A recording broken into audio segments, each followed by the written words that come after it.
Welcome to Shelf Life Studio, where stories come alive and ideas thrive. Subscribe for books, audiobooks, and inspiration. This time we're going to be looking at Rich Dad, Poor Dad by Robert Kiyosaki. Oh, yeah. It's a book that's been really popular. I think a lot of people have read it or at least heard of it. Definitely a lot of buzz around it. Yeah, and it's interesting because it's kind of a mix of personal stories and then financial advice. Right. And it really challenges kind of the conventional thinking about money and wealth. You know, it's interesting how this book really resonated with so many people. I think it was the simple language and just these bold claims that it made about, getting rich and building wealth. It definitely struck a chord with people. Yeah. Made them think differently. Absolutely. So one of the things that Kiyosaki does is he frames the whole book around this idea of having two dads. Right. So his own father, who he calls Poor Dad. Yeah. And then his best friend's father, who he calls Rich Dad. And the contrast between those two father figures is so fascinating. Yeah. Like, they were both successful in their respective careers, but had wildly different mindsets about money. Yeah. Poor Dad, a highly educated man with a PhD, he valued job security and a steady paycheck above all else. And then you had Rich Dad, who was like a self-made entrepreneur. Yeah, self-made entrepreneur emphasized financial literacy. Right. And building assets that generate income. Yeah, it's almost like they represent these two different paths to success. Exactly. And this difference in thinking is what leads to Kiyosaki's central message. Okay. The idea of the rat race. The rat race. Have you ever felt like you're stuck on that hamster wheel, working hard, paying bills, but never really getting ahead financially? Right, definitely. That's the rat race. Yeah. And Kiyosaki argues it's a trap that so many people fall into. It's definitely a relatable concept, especially when you're first starting out in your career. And you feel like you're never going to get ahead. It can feel that way. Yeah? You work hard, you earn money. Yeah. But it just feels like it's slipping through your fingers. Right. Kiyosaki suggests that we can break free from this cycle. Okay. If we understand the fundamental difference between assets and liabilities. Okay. And this is where his thinking really diverges from conventional wisdom. He has a very specific way of defining assets and liabilities. Absolutely. He boils it down to this. Assets put money in your pocket, while liabilities take money OUT. Gotcha. It's a simple but powerful distinction. So like a house, which most people would consider an asset, is actually a liability according to Kiyosaki. That's right. That always seemed a bit controversial to me. Yeah, he argues that a house is a liability because it comes with ongoing expenses. Your mortgage, your property taxes, insurance maintenance, it's constantly draining your cash flow. So even though a house can appreciate in value over time, those ongoing expenses make it a liability in Kiyosaki's view. Exactly. He's not saying you should never buy a house, but he's challenging the conventional wisdom that homeownership is like the ultimate financial goal. He wants us to think about a house as like a place to live, a consumer purchase, not necessarily a guaranteed path to wealth. Okay, so if a house isn't necessarily an asset, right? What are some examples of things that are assets according to Kiyosaki? Anything that puts money in your pocket. Okay. So think rental properties, businesses that generate income, stocks that pay dividends, or even like a blog with advertising revenue. Gotcha. It's about creating sources of income that work for you even while you sleep. So this is where the idea of minding your own business comes in, right? Yes. But he's not just talking about starting a company. You got it. Right. Minding your own business means focusing on building that asset column. Regardless of your profession. Yeah. So you could have a regular job and still be minding your own business by investing in dividend stocks, starting a side hustle, or building a rental property portfolio. It's about taking control of your finances and creating multiple streams of income. I really like the story he tells about Ray Kroc. Yeah. The founder of McDonald's. Yeah. He built this massive fast food empire. Right. But he always considered his primary business to be real estate. Yeah. He understood owning the land. The value of creating assets that generate passive income. It's brilliant. Yeah. So it's not just about working hard. Right. It's about working smart and understanding how money can work for you. Absolutely. And Kiyosaki goes even further and says, the rich invent money. This is where he encourages us to be financially creative Okay. and spot opportunities that others might miss. Okay. He tells a story of Alexander Graham Bell, Right. who offered his patent for the telephone to Western Union. Wow. For a measly $100,000. Oh, my gosh. They dismissed it as a toy.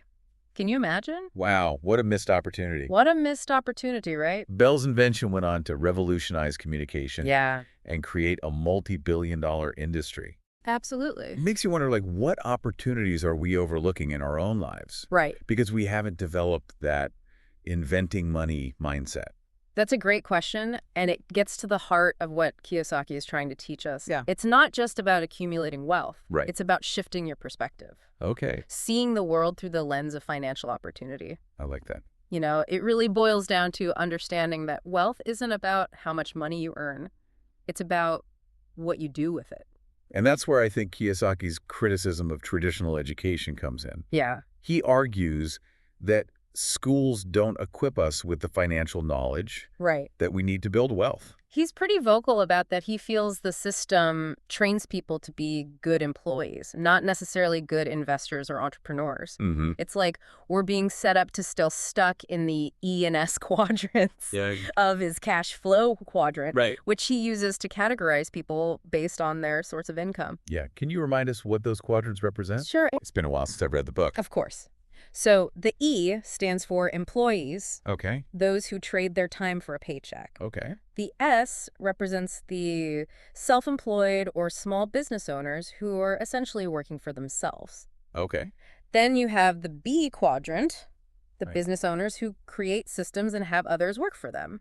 And finally, there's the I quadrant, the investors who make their money work for them. And Kiyosaki believes that true financial freedom lies in those B and I quadrants. Precisely. It's about generating income from businesses and investments, rather than constantly trading your time for money. Exactly. He's not saying everyone needs to become like a high-flying entrepreneur or Wall Street investor. Right. But he emphasizes the importance of developing financial literacy regardless of your profession. So what does that look like in practice? Like, how can someone develop their financial intelligence? Well, it starts with understanding how money works. Okay. Being able to read financial statements, making informed decisions about your investments. Okay. It might involve taking a second job, not necessarily for the income, but for the learning opportunity. He even suggests things like joining a network marketing company. Just to develop sales skills. Or working in different areas of a business to gain a broader understanding of how it operates. It's about actively seeking out knowledge and experiences that will help you grow your financial skill set. It's about being resourceful and recognizing that valuable lessons can be found in unexpected places. I love that it's about being a lifelong learner when it comes to finances. Absolutely. Not just relying on what you learned in school, which, as Kiyosaki argues, often isn't enough. It ties into the idea that the more financially literate you are, the more opportunities will become apparent to you. He makes this comparison to a gold miner who says, you know, there's gold everywhere. Most people are not trained to see it. It's like once you have the knowledge and the tools, you start to notice opportunities that were always there. But you just couldn't see them before. Exactly. It's like learning a new language. Suddenly you can understand conversations and navigate a whole new world that was previously inaccessible. And when it comes to finances, that new world is full of possibilities. So how do we go about learning this language of money? Where do we even begin? Kiyosaki suggests finding mentors, making classes, reading books, attending seminars. He stresses that it doesn't have to be expensive either. There are tons of free or low-cost resources available. He shares a story about how a $385 real estate investing course he took ended up making him millions. Talk about a return on investment. But I think the bigger point is that we need to be proactive and take charge of our own financial education. Absolutely. We can't just sit back and wait for someone to hand us the keys to financial success. It's up to us to seek out the knowledge and mentorship we need to thrive. Now let's talk about one of the most controversial aspects of the book. His stance on home ownership. He famously claims that your house is not an asset. It definitely goes against the grain. Yeah, that's a bold statement. Of what we're typically taught. And it's sparked a lot of debate over the years. But if we view it through the lens of his definition of assets and liabilities, it starts to make more sense. He argues that a house is a liability. Right. Because it generates ongoing expenses. Mortgage payments, property taxes, insurance maintenance. Right. All of those things take money out of your pocket rather than putting money at how. So even though a house can appreciate in value over time, and you're building equity, he still considers it a liability. Yes, because those ongoing expenses are constantly eating away at your cash flow. Okay. Plus, a house is not a liquid asset. Okay. Meaning it can be difficult to convert into cash quickly if you need it. So he's not saying never buy a house. Right. He's just saying don't view it as the be-all and end-all of financial success. Okay. Don't put all your eggs in that basket. He wants us to think about a house as a place to live. Okay. A consumer purchase, rather than an investment that will automatically make us wealthy. Okay, so if we're not focusing solely on homeownership as the path to wealth, where should we be focusing our efforts? Kiyosaki suggests prioritizing income-generating assets, things that put money in your pocket. Okay. Think rental properties, businesses, stocks, bonds, precious metals. He advocates for diversifying your portfolio so you're not putting all your eggs in one basket. Okay. And always looking for opportunities to increase your passive income. But isn't that risky? A lot of people are afraid of investing. Yeah. Especially in things like the stock market. Right. They'd rather play it safe. Sure. And keep their money in a savings account. Kiyosaki addresses that head on. Okay. He argues that playing it safe is actually the riskiest thing you can do in the long run. Think about it. If your money is sitting in a savings account, earning a tiny amount of interest, inflation is slowly eating away at your purchasing power. Right. You're actually losing money over time. So he's advocating for taking calculated risks. Yes. Not just being reckless with your money. Exactly. And he emphasizes the importance of educating yourself. Right. So you can manage those risks effectively.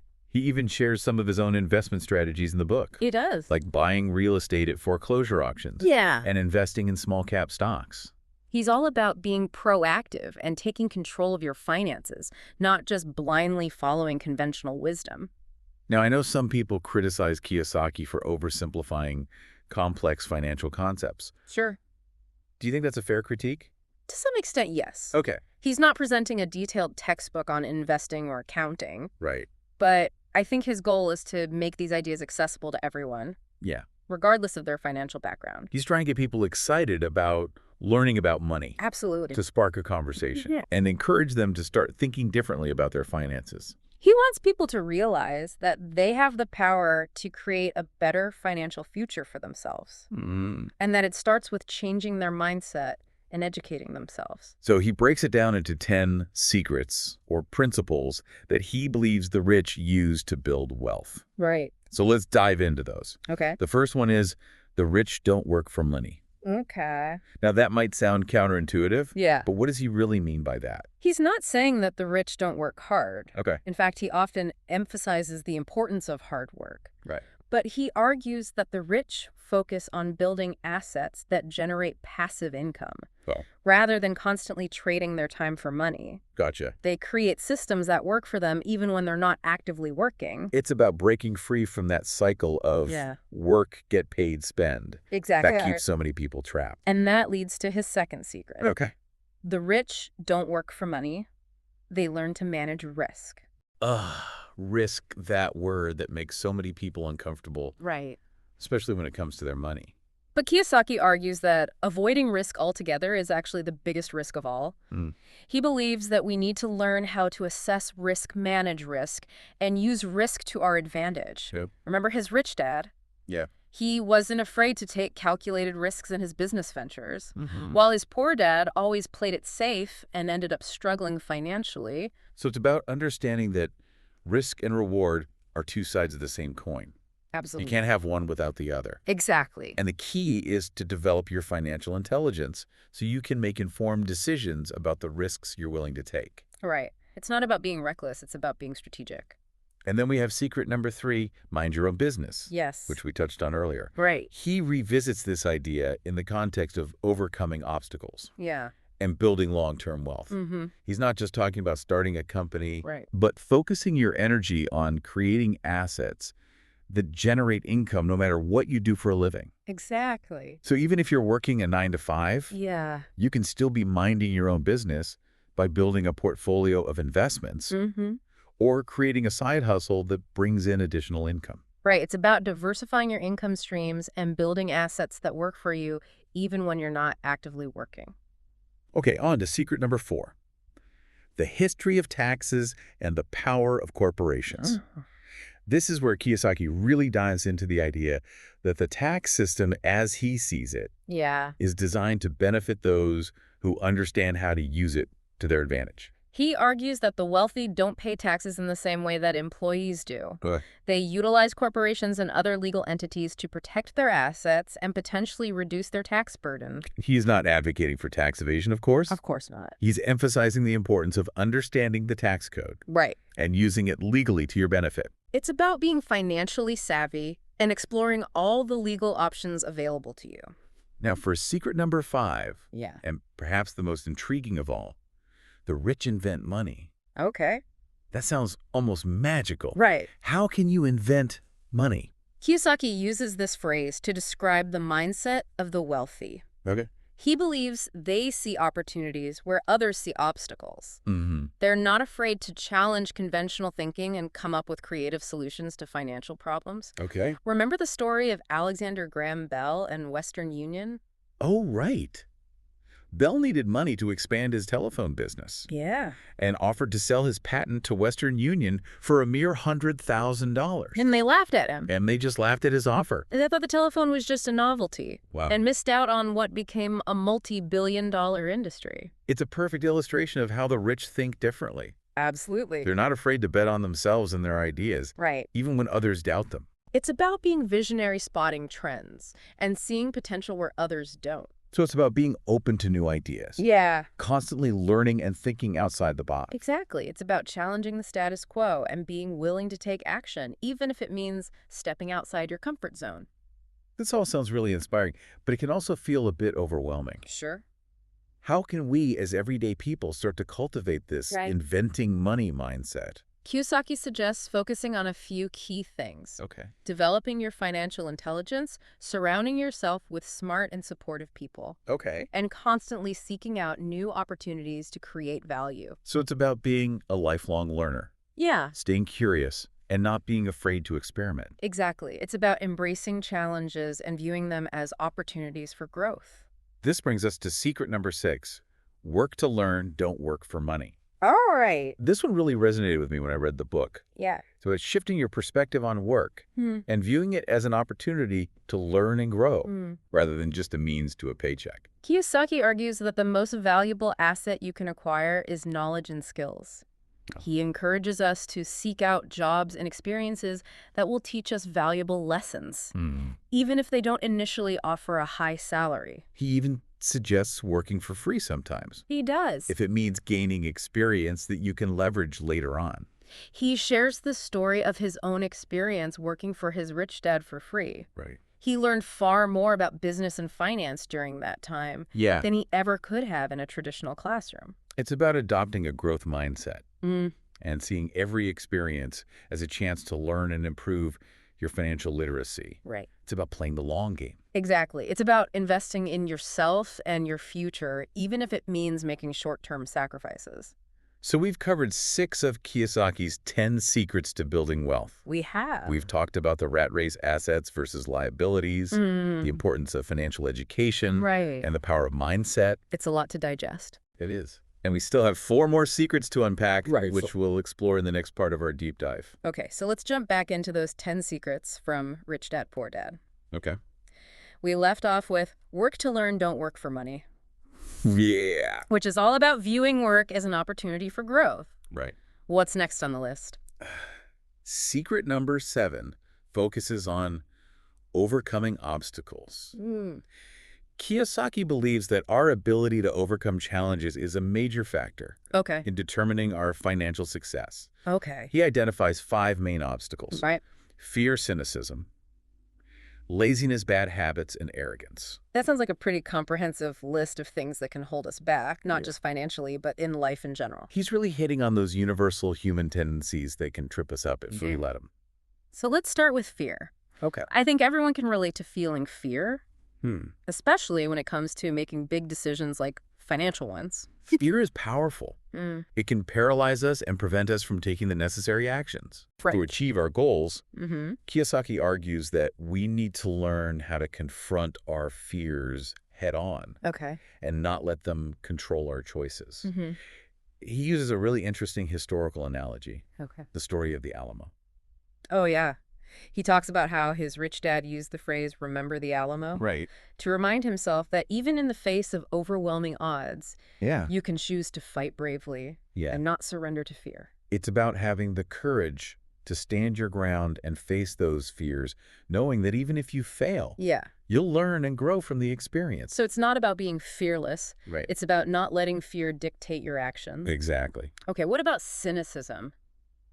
How does that play into financial success or lack thereof? Cynicism can be a real roadblock. Kiyosaki argues that it blinds us to opportunities.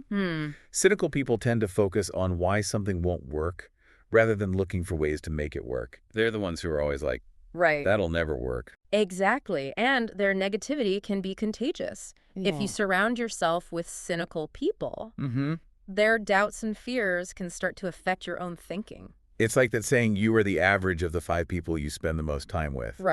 So it's important to be mindful of the company we keep. Absolutely. And make sure we're surrounding ourselves with positive and supportive people. Couldn't agree more. And that brings us to laziness. Which Kiyosaki defines as more than just physical laziness. It's about mental laziness, the unwillingness to learn, grow, and put in the effort required to achieve your goals. He even says that laziness can disguise itself as busyness. He does. People get so caught up in their routines and daily to-do lists that they don't make time for things that are truly important. Like their financial education. It's about setting priorities and making sure you're carving out time for self-improvement and personal growth, including in the area of finances. And then there are bad habits, which we all have to some extent. We all do. But some habits can be particularly damaging to our financial well-being. Think overspending, relying on credit cards, not saving for the future. Kiyosaki stresses the importance of identifying your bad financial habits and making a conscious effort to break them. It's about developing self-discipline and delaying gratification. Learning to say no to those impulse purchases. So you can say yes to the things that truly matter in the long run. Exactly. And finally, the fifth obstacle Kiyosaki highlights is arrogance. He believes that arrogance is often a cover-up for ignorance. It's about thinking you have all the answers when in reality, there's always more to learn. It's that know-it-all attitude that prevents people from seeking out new knowledge and being open to different perspectives. Kiyosaki argues that true learning requires humility, the recognition that you don't know everything and that you can always benefit from the wisdom and experience of others. So those are the 5 obstacles. Now for secret number 8. Getting started. It all sounds great in theory. But how do we actually put these principles into action? Where do we begin? Kiyosaki is a big believer in taking action. He says the first step is to simply get started, even if it's just a small step. He suggests finding mentors, attending seminars, and being willing to try new things. He's all about overcoming procrastination and just diving in. Absolutely. He also encourages us to find what he calls our heroes. Those people who inspire us and make financial success seem achievable. He uses the example of his childhood heroes, baseball players like Joe DiMaggio and Ted Williams.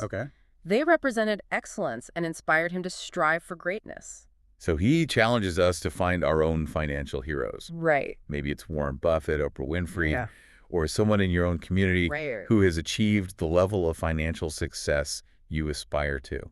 It's about having role models who demonstrate that it's possible.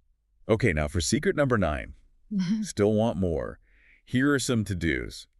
This is where Kiyosaki gets really practical.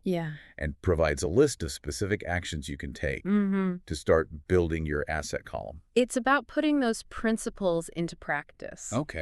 He suggests things like finding someone who is already doing what you want to do and learning from them, attending seminars and workshops, and making lots of offers when you're looking for a good deal, whether it's real estate, a business, or anything else. So it's about being proactive, taking initiative, and putting yourself out there. Absolutely. Not just waiting for opportunities to come to you, Right. but actively seeking them out. Exactly.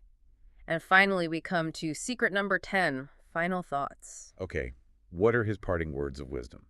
Kiyosaki reiterates the importance of developing your financial intelligence and taking action. Okay. He reminds us that money is only an idea, and that if we want more money, we need to change our thinking.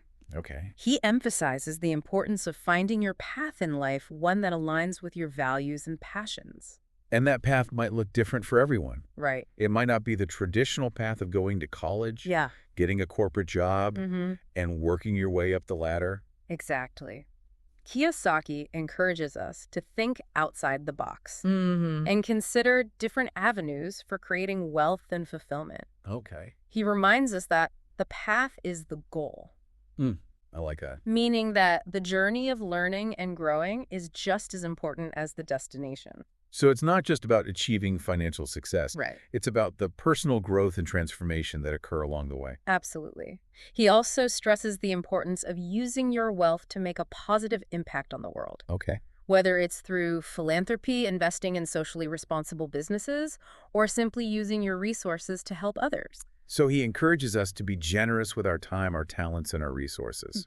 He believes that the more you give, the more you receive. And he ends the book with a powerful message. You and your children's future will be determined by the choices you make today.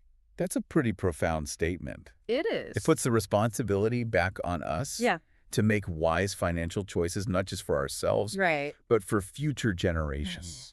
He wants us to break the cycle of financial struggle and create a legacy of abundance and opportunity for our children and grandchildren. So Rich Dad, Poor Dad is more than just a financial advice book. It's a call to action, a challenge to rethink our assumptions about money and wealth, and a roadmap for creating a more secure and fulfilling financial future. It's a book that has sparked countless conversations and inspired millions of people around the world to take control of their financial destinies. Whether you agree with all of his ideas or not, there's no denying that Rich Dad, Poor Dad is a thought-provoking and impactful book. Absolutely. That has left its mark on the world of personal finance. It's a book that can make you question everything you thought you knew about money and challenge you to create a new and empowering relationship with wealth. So as we wrap up our deep dive into Rich Dad, Poor Dad, what stands out to you? What are some of the key takeaways you'll be applying in your own life? For me, it's the emphasis on financial education and taking control of your financial future. It's about understanding that knowledge is power, especially when it comes to money. And it's about recognizing that we have a responsibility to educate ourselves and future generations about these principles so we can create a more prosperous future for everyone.